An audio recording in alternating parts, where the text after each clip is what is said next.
వాడరు. ఓన్లీ హిందువుల్లో మాత్రమే ఆ సంస్కృతి ఉంటుంది. అలాగని చెప్పి విజయమ్మ గారు ఎప్పుడు బైబిల్ పట్టు తిరుగుతారు, అదొక కాన్సెప్ట్. కానీ ఆమె హారతి ఇచ్చి తీసుకెళ్ళడం, అలాగే జగన్మోహన్ రెడ్డి గారు, భారతి గారు కూడా మొన్న కూడా అధికారంలో ఉన్నప్పుడు కార్యక్రమాలు, మొన్న కూడా ఆయన వినాయకుడి పూజ చేశారు, ఆ వ్రతంలో కూర్చున్నారు, ఇవన్నీ చేస్తున్నారు. అంటే వీళ్ళు రాజకీయ ఫ్యామిలీ కాబట్టి ఏ మతాన్నైనా గౌరవించడం అనేది అక్కడ స్పష్టంగా కనిపిస్తుంది.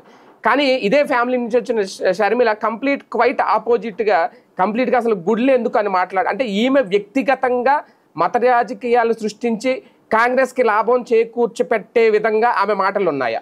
అంటే కాంగ్రెస్ అధిష్టానం చెప్పినట్టు కానీ ఇప్పుడు వ్యక్తిగత ఫీలింగ్, అది విపరీతమైన కల్ట్ క్రిస్టియన్. అదే అంటున్నాను నేను. కల్ట్ హిందుత్వం అని ఎట్లా అంటారో ఆవిడ కల్ట్ క్రిస్టియన్. ఆవిడ వేరే మతాన్ని అస్సలు అంగీకరించలేదు. ఆవిడ ఆవిడ మనస్తత్వమే అస్సలు అంగీకరించలేదు. హిందూ సాంప్రదాయంలో చేశారని చెప్పి చివరిలో అడిగితే లేదు మేము క్రిస్టియన్ సాంప్రదాయంలో చేశామని చెప్పింది. పెళ్లి విజువల్స్ చూస్తే హిందూ సాంప్రదాయం లాగా కనబడుతుంది.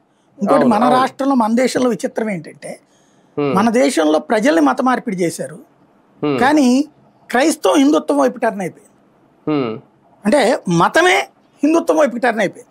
మీరు చూడండి, ఇక్కడ చర్చిల దగ్గర గుండ్లు చేస్తారు, చర్చిల దగ్గర దీపాలు వెలిగిస్తారు, చర్చిల దగ్గర బారసాలలో అన్నప్రాసనలు చేస్తారు, చర్చిల దగ్గర ఈ భజనలు లాంటివి చేస్తున్నారు, చర్చిలకు కొన్ని చోట్ల అదేది ధ్వజస్తంభాలు కూడా పెడుతున్నారు. పెట్టారు. తర్వాతన పీఠాధిపతి అనే పదం దేంట్లో ఉంది?